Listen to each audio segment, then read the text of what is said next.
هر روز جلو بازو میزنی ولی هنوز دستت مثل باب سنجیه.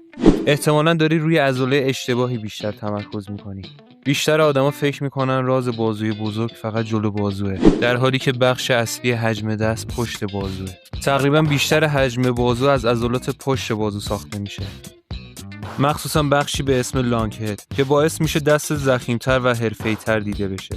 و خبر خوب اینه که لازم نیست 10 تا حرکت مختلف بزنی، فقط 2 حرکت قوی برای پشت بازو. پشت بازو بالای سر. این حرکت کشش خیلی خوبی روی لانگ هد ایجاد میکنه. حواست باشه آرنج ثابت، حرکت کنترل شده، کشش کامل پایین حرکت.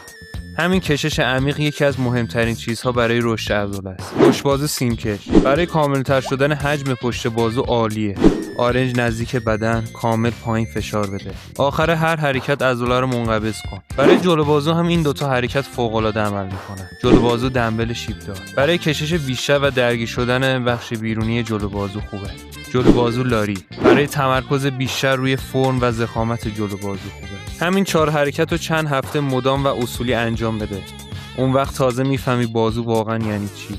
و یادت نره عضله با استمرار و اجرای درست ساخته میشه، نه فقط با وزنه سنگین زدن. آهنی با